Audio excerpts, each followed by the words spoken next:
Assalamu alaikum. To continue our lecture series on the topology, today we will discuss what is a boundary point, what is a boundary of a set. In last में हम एक example discuss करेंगे जिसमें हम exterior point, interior point और boundary of a point, हम ये all चीजें एक ही एग्जांपल में डिस्कस करेंगे। ठीक है, तो स्टार्ट करते हैं अपना आज का लेक्चर कि हमारे पास बाउंड्री पॉइंट क्या होता है। लेट कर लेते हैं कि ए हमारे पास क्या एक सबसेट है of a topological space x का, यानी हमारे पास क्या है कि हमने एक एक्स लिया, उस पर एक टोपोलॉजी डिफाइन की है। ठीक है, हमने उस एक्स में एक सबसेट ले लिया से डेट ए, फिर एक पॉइंट लिया उस टोपोलॉजिकल स्पेस एक्स में, उसको हम बाउंड्री पॉइंट बोलेंगे, set to be a boundary point, या फिर क्या बोलेंगे frontier of A. Boundary point का जो दूसरा नेम है वो हमारे पास क्या है, फ्रंटियर ऑफ ए। ठीक है, इफ ईच ओपन सेट, जितने भी ओपन सेट हैं जो कि एक्स को कंटेन करते हैं, ठीक है, इंटरसेक्ट करें एक से भी और ए के कंप्लीमेंट में से भी। ठीक है, यानी कहता है कि आप एक सबसेट ले लें टोपोलॉजिकल स्पेस का, उस टोपोलॉजिकल स्पेस में आप एक पॉइंट ले लें, उस पॉइंट को हम बाउंड्री पॉइंट बोलेंगे, ठीक है, या फिर फ्रंटियर ऑफ ए बोलेंगे, कि जितने भी ओपन सेट है ना जो कि एक्स को कंटेन करते हैं वो क्या करें, एक के साथ में इंटरसेक्ट करें और एक के कंप्लीमेंट के साथ में इंटरसेक्ट करें। से डेट जैसे कि हम लोगों ने मीट्रिक स्पेस में भी मैंने आपको समझाया था, आप जैसे कि हमारे पास ये एक्स है, ये हमारे पास क्या एक्स्ट्रा एक टोपोलॉजिकल स्पेस है, ये हमारे पास क्या एक टोपोलॉजिकल स्पेस है। से डेट ये वाला जो है ए हमारे पास सबसेट है, ठीक है, और ये इसका इंटीरियर पॉइंट है, ये क्या इसका इंटीरियर पॉइंट है। ठीक है, यानी एक इस तरह इंटीरियर, इस तरह ए के ऊपर आप ये डाल दें। ठीक है, ये हमारे पास क्या होता है इंटीरियर पॉइंट, और एक्सटीरियर पॉइंट हमारे पास ये वाला आ जाएगा, एक्सटीरियर ऑफ ए हमारे पास ये आ जाएगा। अब जो हमारे पास बाउंड्री पॉइंट होगा ना वो ये वाले पॉइंट होंगे, इनके ऊपर ये जो पॉइंट होंगे ना ये हमारे पास क्या होंगे, ये हमारे पास होंगे बाउंड्री पॉइंट। क्योंकि इसकी दूसरी डेफिनेशन हमें क्या कहती है, देखिए दूसरी डेफिनेशन हमें कहती है कि the points which are neither interior point nor exterior point of A are called boundary point of A. ना तो ये इंटीरियर पॉइंट होते हैं ना ये क्योंकि ये जो इनसाइड वाला पोर्शन है ये इंटीरियर होता है, आउटसाइड वाला एक्सटीरियर होता है, तो ये वाला जो पोर्शन होता है ना तो ये इंटीरियर पॉइंट होता है ना ही ये एक एक्सटीरियर पॉइंट होता है। तो इस पॉइंट को हम क्या बोलते हैं, बाउंड्री पॉइंट बोलते हैं। यानी जो हमारे पास इंटीरियर पॉइंट भी ना हो, एक्सटीरियर भी ना हो, उसके अलावा जो पॉइंट्स बच जाते हैं वो हमारे पास क्या होते हैं, बाउंड्री पॉइंट होते हैं। इसको मैं एक एग्जाम्पल पे अप्लाई करूंगी जिससे आप बहुत अच्छे से अंडरस्टैंड कर जाएंगे। ठीक है, इससे पहले हम ये डिस्कस कर लेते हैं बाउंड्री ऑफ अ सेट क्या होती है। The set of all boundary points of a set ए। अब देखिए जितने भी हमने बाउंड्री पॉइंट फाइंड किए हैं ए के, यहाँ पे ज्यादा सारे पॉइंट्स पॉसिबल है ना, तो जितने भी पॉइंट आपने फाइंड किए हैं आप उसको एक सेट में लिख दें, उस सारी कलेक्शन को एक सेट में लिख दें, तो वो हमारे पास क्या हो जाती है, बाउंड्री ऑफ अ सेट हो जाती है, या फिर उसको क्या बोलते हैं, फ्रंटियर ऑफ ए।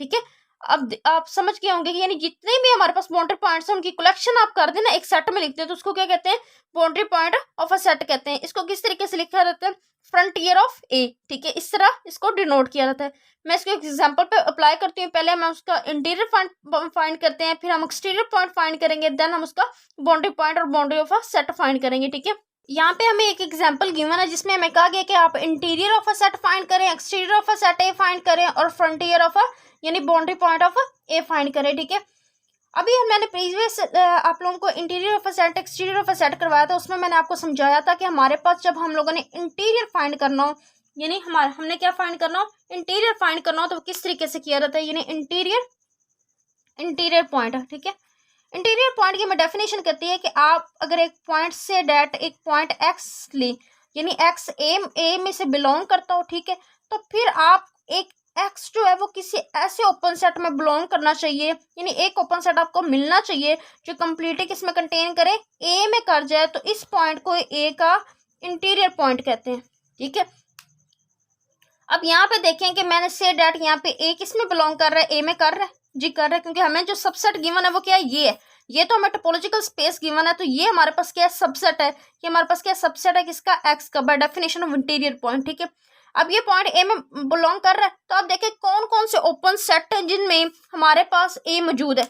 हमारे पास ये ओपन सेट है जिसमें ए है, जिन जिन ओपन सेट में ये तो हमारे पास कैसी कलेक्शन होती है, ओपन सेट की कलेक्शन होती है, जिन जिन में ओपन सेट में हमारे पास ए मौजूद है, आप वो वाले ओपन सेट पिक कर ले। हमारे पास ये सारे ओपन सेट है जिसमें ए कंटेन कर रहा है, तो आप देखेंगे कैसा कोई कौन से ओपन सेट्स हमारे पास हैं जो ए में कंटेन कर रहे हैं, वो कौन कौन से हैं। देखें ए हमारे पास बिलोंग करता है इस ओपन सेट में, जी करता है, ये ओपन सेट कंटेन कर जाता है ए में, जी कर जाता है, ये कंडीशन होल्ड कर रही है, हमें एक ओपन सेट मिल रहा है ना जो ये कंडीशन होल्ड कर रहा है, हमें ये भी ओपन सेट मिल रहा है जो कंडीशन यानी ए बिलोंग कर रहा है इस ओपन सेट ए बी में, ठीक है। और ये जो ओपन सेट है वो कंटेन कर रहा है कंप्लीटली ए में, तो ए को क्या बोलेंगे, A is interior point of A is interior point of A. इसी तरीके से आप देख सकते हैं कि हमारे पास जो बी है बिलोंग करेगा ए से, जी करता है, बी बिलोंग करता है इसमें। अब आप देखें क्या इसके लिए भी कंडीशन होल्ड कर रही है, क्योंकि हम जानते हैं कि इसके लिए भी हमें एक ओपन सेट मिल रहा है जो ए में कंप्लीटली कंटेन कर जाएगा, ये कंडीशन होल्ड कर रही है। इसी तरीके से आप देख सकते हैं कि ये कंडीशन यहाँ पे होल्ड कर रही है, तो हम कह सकते हैं कि B is a interior point of A, ठीक है। अब देखें क्या सी हमारे पास एक इंटीरियर पॉइंट है, आप देखें क्या सी में आपको कोई ऐसा ओपन सेट मिल रहा है जो ए में कंटेन कर रहा हो। हम ये तो जानते हैं कि ये भी एक ओपन सेट है जिसमें सी है, इसमें भी सी है, इसमें भी सी है, लेकिन आप देखेंगे कि ये कंडीशन होल्ड नहीं करेगी कि सी किसी ऐसे ओपन सेट में मिल जाए जो ओपन सेट कंप्लीटली ए में कंटेन कर जाए, ये कंडीशन होल्ड नहीं करती, ठीक है। तो हम ये कहेंगे कि C is not a interior point of A. ये तो चलो सिंपल डेफिनेशन थी कि इंटीरियर किस तरीके से फाइंड किया जाता है, बाकी मैंने आपको डायरेक्ट भी बताया था। इस तरह जो तमाम इंटीरियर पॉइंट की कलेक्शन होती है ना, तमाम इंटीरियर पॉइंट्स की जो हमारे पास कलेक्शन होती है वो क्या होती है, इंटीरियर ऑफ अ सेट होती है। तो अभी हमारे पास कौन कौन से पॉइंट हैं जो इंटीरियर पॉइंट हैं, ए और बी आए, ये हमारे पास क्या है, इंटीरियर पॉइंट आए हैं, आप जानते हैं, ठीक है, क्योंकि सी हमारे पास इंटीरियर पॉइंट नहीं है। अब देखिए एक तो ये वे था कि आप interior of a set find कर लें, एक मैंने आपको सेकंड वे बताया था। देखिए वो डेफिनेशन हमें कहती है कि आप उन तमाम ओपन सेट का यूनियन ले लें, वो ओपन सेट जो ए में कंटेन करते हैं उनका यूनियन ले लें। तो आप मुझे बताएं कौन कौन से ओपन सेट हैं जो ए में कंटेन करते हैं। एक ये ओपन सेट है जो ए में कंटेन करता है, ये ओपन सेट है जो ए में कंटेन करता है, ये ओपन सेट है जो ए में कंटेन करता है। क्या बाकी इन फोर में से आपको कोई ऐसा ओपन सेट मिलता है जो ए में कंटेन करे, नहीं करता ना।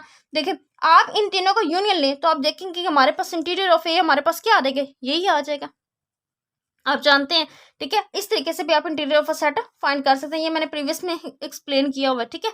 अब हमने interior of a set find कर लिया, अब हमने क्या फाइंड करना है, एक्सटीरियर फाइंड करना है, ठीक है। यानी एक्सटीरियर ऑफ अ सेट हमारे पास क्या होता है, ठीक है। सेम हमने रिजल्ट पढ़ा था कि हमारे पास जो एक्सटीरियर ऑफ ए होता है वो हमारे पास क्या होता है, इंटीरियर ऑफ ए का कंप्लीमेंट होता है। क्या होता है, इंटीरियर ऑफ ए का कंप्लीमेंट होता है, ठीक है।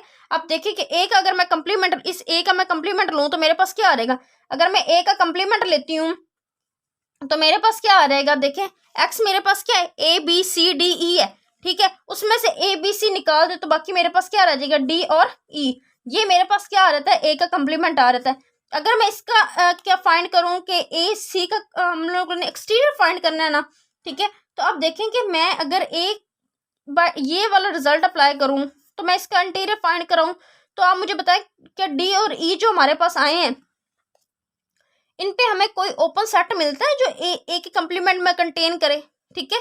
आप डी के लिए भी चेक करेंगे, देखें डी के लिए अगर आप इंटीरियर पॉइंट की डेफिनेशन लगाते हैं तो वो हमें क्या कहती है कि डी हमारे पास ए में बिलोंग करता है, यानी ए के कंप्लीमेंट में बिलोंग करता है, जी करता है। क्या डी के लिए आपको कोई ऐसा ओपन सेट मिलता है जो ए में कंटेन कर जाए, ये कंडीशन ही नहीं होल्ड करती।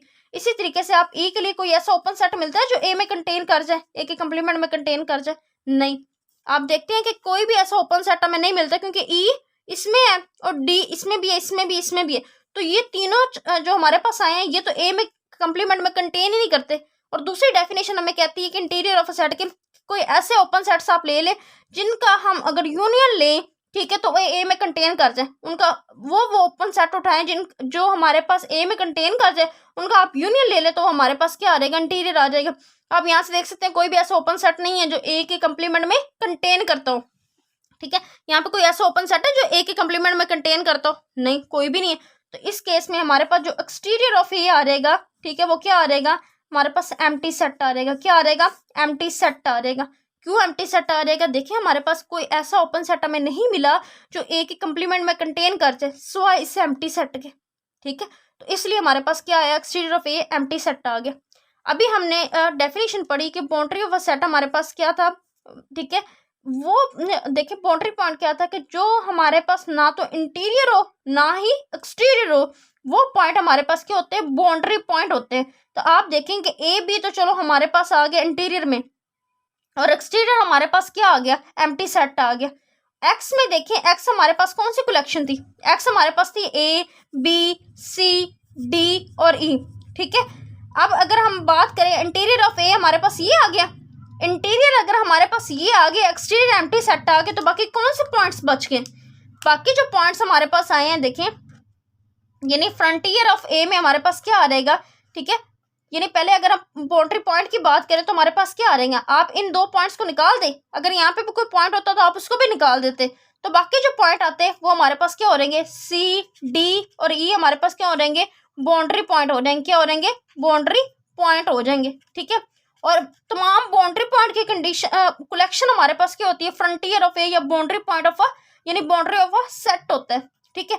तो सी डी और ई हमारे पास क्या आ जाता है, फ्रंटियर ऑफ ए यानी बाउंड्री ऑफ अ सेट, ये तो हमारे पास बाउंड्री पॉइंट हो गया। यानी सिंपल बात ये है कि सिंपल वर्डिंग में मैं आपको समझाना चाहूँ तो आप इंटीरियर और एक्सटीरियर में से जो पॉइंट्स बाकी एक्स में बच जाते हैं वो हमारे पास क्या होते हैं, बाउंड्री पॉइंट होते हैं, उनकी जो कलेक्शन उनको एक सेट में लिख दे तो वो हमारे पास क्या हो जाती है, फ्रंटियर ऑफ ए हो जाती है, ठीक है। आई होप सो आप लोगों ने ये एग्जांपल बहुत अच्छे से अंडरस्टैंड की हो। अगर आप लोगों को फिर भी कोई डाउट हो तो आप काइंडली पहले interior of a set and exterior of a set, मैंने प्रीवियस लेक्चर में 2 लेक्चर्स अपलोड किए हैं, आप काइंडली वो लेक्चर्स एक दफ़ा रिव्यू कर लें, देन आपको इस एग्जाम्पल की बहुत अच्छे से समझ आ जाएगी। यानी आप इंटीरियर और एक्सटीरियर को निकाल दें, जो बाकी पॉइंट्स होंगे वो हमारे पास क्या होंगे, बाउंड्री पॉइंट होंगे। आई होप सो आप लोगों को आज का लेक्चर बहुत अच्छे से अंडरस्टैंड किया होगा। अगर आप लोगों को फिर भी कोई डाउट हो तो आप मुझसे कमेंट सेक्शन में पूछ सकते हैं। आज के लिए इतना ही, अल्लाह हाफिज़।